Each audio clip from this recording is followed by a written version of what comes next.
இல்லம்மா மீனாட்சி, என்னோட சந்தோஷத்துக்காக நான் உன் வாழ்க்கையை பணைய வைக்க விரும்பல. அண்ணா, நான் பட்டு போன மரம்னா. அதை துளிர்க்க வைக்க நான் இருக்கம்மா. வாழ்க்கை முழுக்க எனக்கு இது தேவைண்ணா. தாங்கி நிக்கிறதுக்கு அண்ணனா நீ இருக்க. எனக்கு இது போதும்னா, வேற எதுவும் வேண்டாம். மீனாட்சி, நீ வாழ்க்கை முழுக்க தடுமாறக்கூடாது. எப்பவுமே ஸ்டெடியா இருக்கணும். அன்பால உன்னை எப்பவும் தாங்கி நிக்க வைக்க உனக்கு ஒரு புருஷன் வேணுமா? ப்ளீஸ்ண்ணா, இந்த கல்யாணத்தை கெடுத்துறாத. உனக்கு அண்ணி ரொம்ப பொருத்தமா இருப்பாங்கண்ணா. ஆமாப்பா, கொஞ்சம் புரிஞ்சுக்கப்பா. இல்லப்பா, நீங்க 2 பேரும் என்ன மன்னிச்சிருங்க. நீங்க சொன்ன பொய்க்காக நான் உங்ககிட்ட மன்னிப்பு கேட்டுட்டு நாம இங்க இருந்து கிளம்பலாம். மத்ததெல்லாம் அப்புறமா வீட்டுல போய் பேசிக்கலாம். வாங்க. மாறா, சொன்னா கேளு மாறா.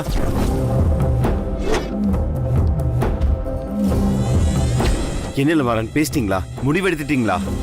யாரும் என்ன தப்பா எடுத்துக்காதீங்க, என்ன மன்னிச்சிருங்க.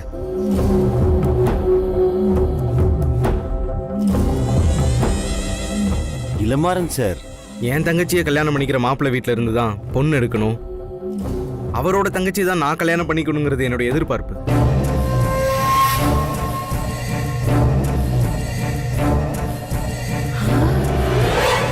இதை ஒரு கண்டிஷனாவே நான் புரோக்கர் கிட்ட பேசி வச்சிருந்தேன். காரணம்,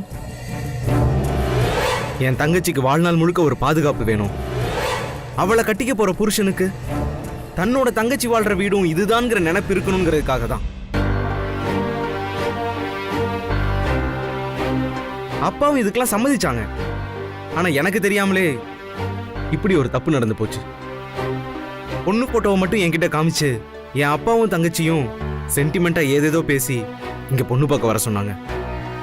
நான் தங்கச்சி கிட்ட மாப்பிள்ளைய பத்தி கேட்டப்ப பட்டும் படாம பேசினா. அதெல்லாம் நேர்ல பாத்துக்கலாம் அப்படின்னு சொன்னாங்க. நானும் அதான் அர்ஜுன் சாரை பார்த்திருக்கேனேன்னு அவங்கள நம்பி விசாரிக்காம வந்துட்டேன்.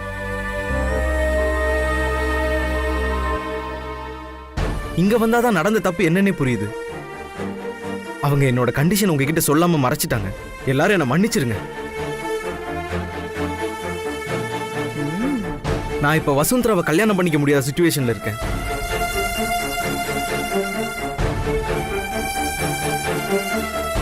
என்ன சார், இப்படி ஒரு குண்டை தூக்கி என் தலையில போடுறீங்க? இது என் பொண்ணோட வாழ்க்கை பிரச்சனை சார். மோதிரமெல்லாம் மாத்திட்டு கல்யாணம் பண்ணிக்க மாட்டேன்னு ஏதேதோ காரணமெல்லாம் சொல்றீங்க. என்னங்க நீங்க தாயக்கட்டையை உருட்டுற மாதிரி ஒரு பொண்ணோட வாழ்க்கையை இப்படி ஈஸியா உருட்டி விட்டுட்டு போறீங்க? இளமாறன் சார், தட்டை மாத்திட்டு இப்போ ஏதோ காரணம் சொன்னா எப்படி சார்? அர்ஜுன் சார், தப்பு நடந்து போச்சு. அதுக்காக நான் பகிரங்கமா மன்னிப்பு கேட்டுக்கிறேன். நான் பண்ணது மிகப்பெரிய தப்பு தான். இதுக்கு எனக்கு மன்னிப்பே கிடையாது. இப்படி மோதிரம் மாத்திட்டு கல்யாணம் பண்ணிக்க மாட்டேங்கிறது நியாயப்படி தர்மப்படி மட்டும் இல்லாம சட்டப்படியும் தப்பு தான் சார். ஆனா எந்த சிச்சுவேஷன்லயும் என் தங்கச்சி வாழ்க்கையை என்னால பணைய வைக்க முடியாது. வசுந்தராவோட அம்மா, அவங்க அப்பா எல்லாரும் என்ன மன்னிச்சிருங்க.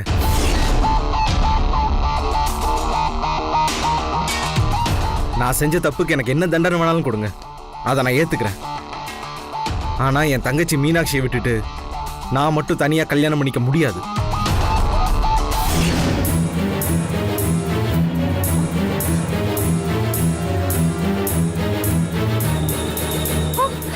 ஐயோ, இளமாறன் சார், உங்க வீட்டு பொண்ணு நல்லா இருக்கணுங்கிறதுக்காக எங்க வீட்டு பொண்ணை நடு ரோட்ல விட்டு போறீங்களே சார், இது நியாயமா?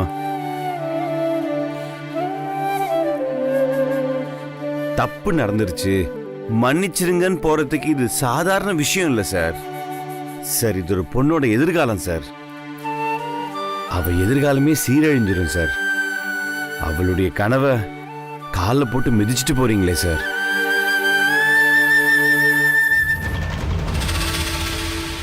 சார், சத்தியமா இதை நான் தெரிஞ்சு செய்யல. இதெல்லாம் எனக்கு தெரியாம நடந்துருச்சு. இப்பவும் சொல்றேன், உங்க வீட்டு பொண்ணு எனக்கு ரொம்ப பிடிச்சிருக்கு. ஆனா நான் ஒரு எதிர்பார்ப்போட தான் இங்க வர்றதுக்கு சம்மதிச்சேன். வழக்கமா புரோக்கருங்க தான் இந்த மாதிரி கல்யாணம் நடக்கணுங்கிறதுக்காக சில விஷயங்களை மறைச்சு பேசுவாங்க. அதை இப்போ என் தங்கச்சியும் என் அப்பாவுமே பண்ணிட்டாங்க. இதுக்கு நான் இப்ப என்ன பரிகாரம் செய்யணும்னு சொல்லுங்க, செய்யறேன். இல்ல போலீஸ்ல புகார் கொடுங்க, தப்ப ஒத்துக்கிட்டு நான் ஜெயிலுக்கு வேணாலும் போறேன். அதுக்குண்டான தப்பு தான் நான் பண்ணது. ஆனா தயவு பண்ணி உங்க வீட்டு பொண்ணை பத்தி மட்டும் யோசிக்காதீங்க. அவங்களுக்கு எப்படியும் வாழ்க்கை கிடைச்சிரும். ஆனா என் தங்கச்சியோட நிலைமையை கொஞ்சம் யோசிச்சு பாருங்க.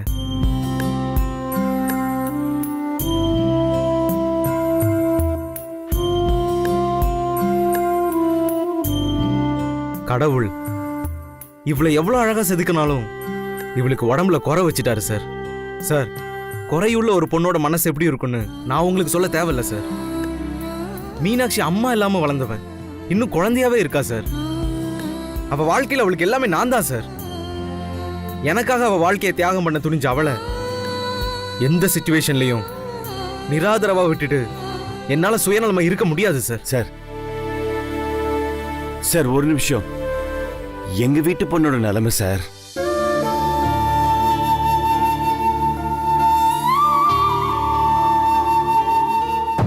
என்ன மம்மி இது? என்னென்னமோ நடக்குது. இருடி, எனக்கே ஒண்ணும் புரியல. சார், சில தப்புகளை திருத்திக்கவும் முடியாது, அதுக்கு பரிகாரமும் செய்ய முடியாது. ஆனா அந்த தப்புக்கான தண்டனையை ஏத்துக்கலாம். அப்ப பாதிக்கப்பட்டவங்க மனசும் ஆறலாம், எனக்கும் ஒரு குடும்பத்துக்கு பரிகாரம் செஞ்ச திருப்தியும் வரலாம். அப்படி நீங்களும் உங்க குடும்பமும் எனக்கு ஏதாவது தண்டனை தரதா இருந்தா கொடுங்க, நான் தாராளமா ஏத்துக்கிறேன். அதான் சொன்னேனே சார், ஜெயிலுக்கு போகணும்னா கூட போறேன். ஆனா என் தங்கச்சி வாழ்க்கையை நரகமாக்கிட்டு நான் சொர்க்கத்துக்கு போக விரும்பல சார். நீங்க பேசின எல்லா நியாயத்தையும் நான் எடுத்துக்கிறேன். ஆனா மீனாட்சி மாதிரி குறையுள்ள ஒரு பொண்ணு உங்களுக்கு தங்கச்சியா இருந்தா அப்பதான் சார் என்னுடைய வழி உங்களுக்கு புரியும்.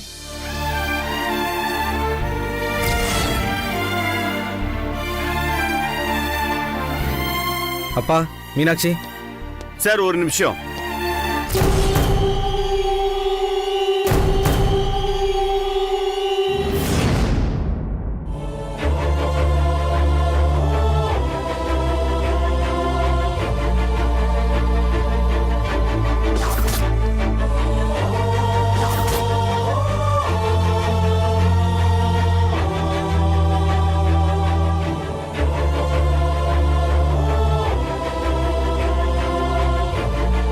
சொல்லுங்க மிஸ்டர் அர்ஜுன்.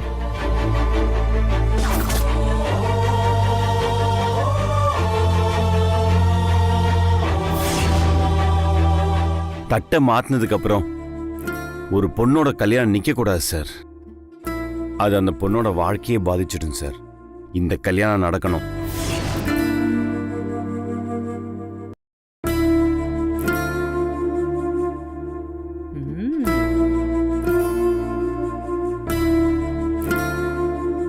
நான் உங்க தங்கச்சியை கல்யாணம் பண்ணிக்கிறேன் மாறன்.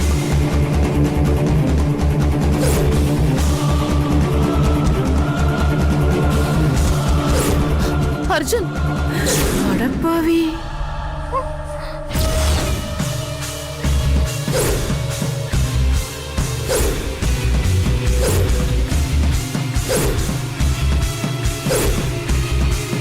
இப்ப நீங்க வசுந்தராவை கல்யாணம் பண்ணிப்பீங்கல்ல?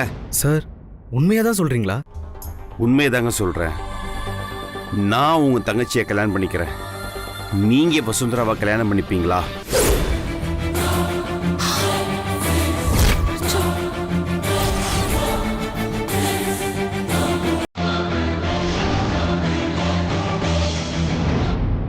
பண்ணிக்கிறேன்.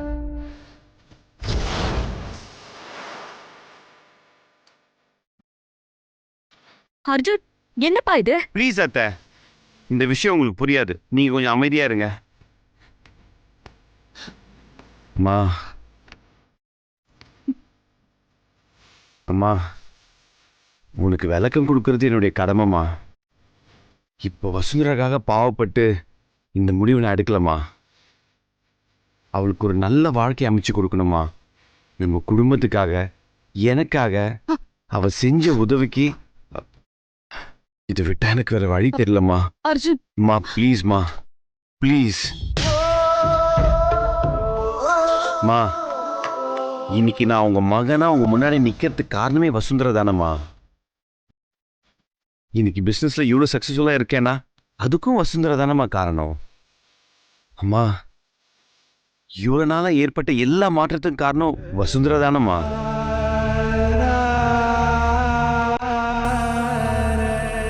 அம்மா, நான் ஒரு மனுஷனா மாறதுக்கு காரணமே வசுதானம்மா. அவ வந்த கொஞ்ச நாள்லயே என் லைஃப்ல ஏற்பட்ட எல்லா மாற்றத்துக்கு காரணம் வசுதானம்மா. இப்ப என்னம்மா பண்ண முடியும்? ப்ளீஸ்மா, தயவு செஞ்சு இந்த முடிவை ஏத்துக்கோங்கம்மா. அர்ஜுன் சார், நீங்க எனக்காக வசு, தயவு செஞ்சு எதுவும் பேசாத. நீங்க என்ன சொல்ல வைக்க போறீங்கன்னு எனக்கு நல்லாவே தெரியும். யார் எதுவும் பேச வேண்டாம். இப்போ உனக்கு ஒரு நல்ல மாப்பிள்ளை அமையணும் வசு. அதை தவிர எனக்கு வேற எந்த எண்ணமும் இல்லை. தயவு செஞ்சு நீயாவது என்ன புரிஞ்சுக்கோ ப்ளீஸ். அர்ஜுன், நீ முழு மனசோட தான் ஒத்துக்கிறியா? மா, தட்டை மாத்திக்கலாமா?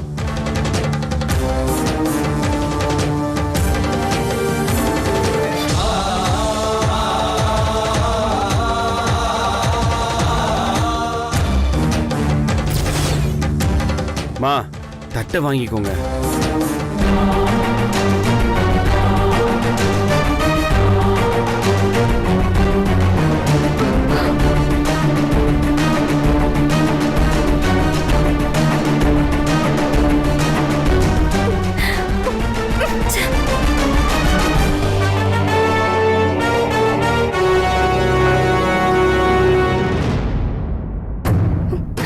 என்ன இது? என்னென்னமோ நடந்துருச்சு.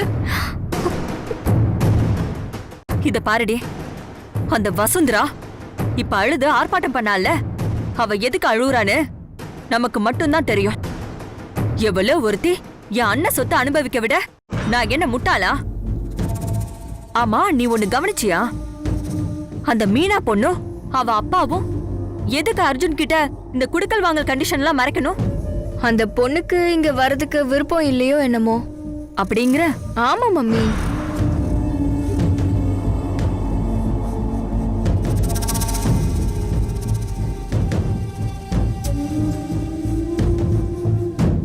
அப்படி ஒரு விருப்பம் இருக்கோ இல்லையோ, ஆனா அத நாம உருவாக்கி விட்டுருவோம். என்ன மம்மி சொல்ற? ஏய், உன் அம்மா அமெரிக்காவிலேயே ஒரு பெரிய கம்பெனிய கட்டி மேய்ச்சவடி. என்னைக்குமே ஒரு பிரச்சனையில தாண்டி அதுக்கான நிரந்தர தீர்வு கிடைக்கும். இது மேனேஜ்மெண்ட் தியரி. நீ வேடிக்கையை மட்டும் பாரு. நல்லா யோசிச்சா எல்லாத்துக்கும் ஒரு முடிவு கிடைக்கும். இந்த அர்ஜுன் பயல வசுந்தராவோ இல்ல அந்த கொள்ளிவாய் பிசாசோ தான் கட்டுன்னு நினைச்சா நடுவுல எவ்வளவு வந்து தூக்கிட்டு போயிட்டாளே. யாருக்கு யாருன்னு எழுதி வச்சதுதானே நடக்கும். பாட்டி, என்ன பாட்டி சோகமா இருக்க? நடக்கிற கூத்தெல்லாம் கண் கொண்டு சகிக்க முடியல லக்கி. ஏன் தங்கச்சியை நீ கட்டிக்கோ, ஓ வீட்டு பொண்ண நான் கட்டிக்கிறேங்கிறா. இவங்க கல்யாணம் பண்றாங்களா இல்ல பண்ட மாற்று முறையில வியாபாரம் பண்றாங்களான்னு தெரிய மாட்டேங்குது. பாவண்டியது சோதி பைய கம்பியில இருக்கிற கரண்ட் மாதிரி அவன் காதல் காதல் காதல் கற்பனையிலேயே தெரியறான். கடைசியில அவன் உயிர் அந்த கம்பியில தான் போகும்னு நினைக்கிறேன். என் தும்பி பொண்டாட்டிக்கு யோக திசடி. சோத்துக்கு வழி இல்லாம புருஷனும் பொண்டாட்டியும் அப்படியே ஒருத்தர் முதுக ஒருத்தர் சொரிஞ்சுக்கிட்டு கிளி ஜோசியம் பாத்துட்டு இருப்பாங்கன்னு நினைச்சேன். ஆனா அந்த இளமாற நல்ல பசக்காரன் போல இருக்குடி. அந்த இருமக்காரிக்கு சொந்தமா ஆஸ்பத்திரி கட்டி வைத்தியம் பாக்குற அளவுக்கு சொத்து வச்சிருக்கான் போல இருக்கு. ஆனா ஒண்ணு மட்டும் உறுதிடி. என்ன பாட்டி? என்ன அது? சொல்லு பாட்டி. லக்கி, உங்க அக்காக்காரி அந்த இளமாறனுக்கு வாக்கப்பட்டு போயிட்டா உன் காட்டுல மழடி. என்ன பாட்டி சொல்ற? அது எப்படி? ஆமாண்டி, உனக்கு இடைஞ்சலா உங்க அக்காக்காரி இருக்க மாட்டா இல்ல. ஆனந்த நீ சுலபமா கரெக்ட் பண்ணிடுவல. ஆனா அதுலயும் ஒரு சிக்கல் இருக்கே. என்ன பாட்டி சிக்கல்? இப்போ அர்ஜுன் அவளுக்கு சிக்கலன்னு வச்சுக்க. படைக்கரைச்ச மாவுல பஜ்ஜி போட்டு ஆவாதா? கொஞ்சம் புரியுற மாதிரி சொல்லு பாட்டி. இல்லடி, அவ ஆனந்த கரெக்ட் பண்ணிட்டா நீ என்ன பண்ணுவ? ஐயோ, என்ன பாட்டி இப்படி எல்லாம் குண்டு தூக்கி போடுற? அதெல்லாம் நடக்காதுடி. நடக்கலாமோங்கிறதுக்காக சொல்றேன். அதுக்கு முந்தி நாம முந்திக்கணும். ஆனா ஒண்ணுடி, அந்த அமெரிக்கா செக்கு உலக்கைக்கும் அவ பொண்ணுக்கும் செம சாக்குடி. ஏன் என்னடி இப்படி கேக்குற? அந்த அர்ஜுன் அந்த பொண்ண கட்டிக்கிட்டா இந்த நச்சுப்பாடு திண்டாட்டமா போயிடுமே. பீரோ 1 சாவி 2ன்னு அவளும் நானும் கணக்கெல்லாம் போட்டு வச்சிருந்தோம். இப்போ ஒரே பீரோ ஒரே சாவின்னு ஆயிடும் போல இருக்கு. பாட்டி, நீ மனசை விட்டுடாத. நிச்சயம் தானே நடந்திருக்கு. இன்னும் கல்யாணம் முடியல. பொறுமையா இரு பாட்டி, நல்லதே நடக்கும். நல்லதே நடக்க கூடாதுடி. உன் கனவு பலிக்குதான்னு பாப்போம். ஆனா ஒன்னே ஒண்ணுடி, நாம 2 பேரும் பேசிக்கிறது அவளுக்கு 2 பேருக்கும் தெரியவே கூடாது. ஓ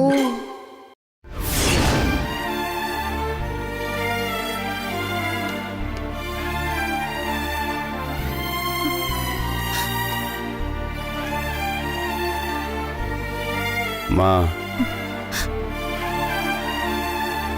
சாப்பிடவாமா? எனக்கு பசிக்கல. ஏம்மா?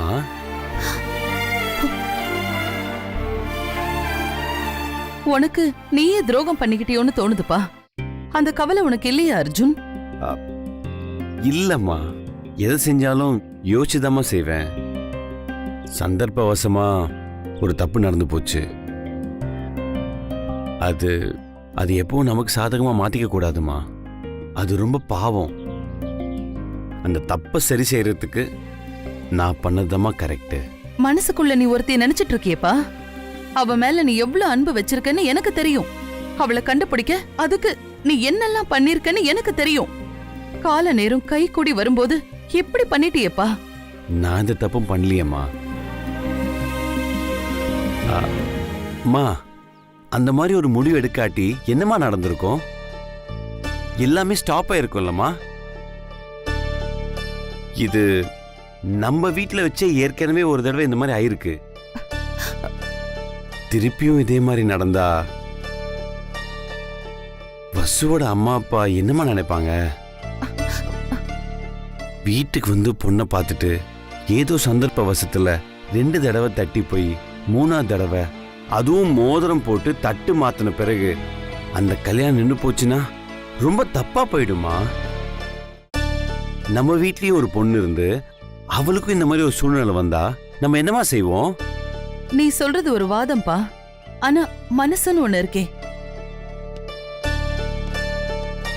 அம்மா, இந்த மனசு இருக்கிறதுனால தானம்மா உடம்புல குறையுள்ள ஒரு பொண்ணுக்கு வாழ்க்கை கொடுத்துருக்கேன். அதை விட வசுந்தராவுக்கு ஒரு நல்ல வாழ்க்கை அமைச்சு கொடுத்துருக்கேம்மா. டேய், உன்னோட கேர்ள் ஃப்ரெண்ட நீ எப்படி மறக்க முடியும்? தாம் போக்குக்கு போற வாழ்க்கைமா. மறக்கிறதும் நினைக்கிறதும் எனக்கு ரொம்ப ஈஸி ஆயிடுச்சு. இப்ப இருக்கிற அர்ஜுன் ரொம்ப வேறம்மா. அந்த பழைய வாழ்க்கையெல்லாம் அப்படியே மறந்துட்டு இப்ப புது வாழ்க்கைக்கு வரல. அதுக்கு காரணமான வசுக்காக நான் மறந்துதானமா ஆகணும். அர்ஜுன், நம்ம கம்பெனில வேலை பாக்குற ஒரு பொண்ணுக்கு நீ மாப்பிள்ளை பார்த்து கட்டி வைக்கிறது நீ செய்யற தர்மம். ஆனா அவளுக்காக நீ மனசுல வச்சிட்டு இருக்கிற பொண்ணு வேண்டான்னு விட்டுட்டு இன்னொரு பொண்ணுக்கு தாலி கட்டுறது தர்மம் இல்லையடா?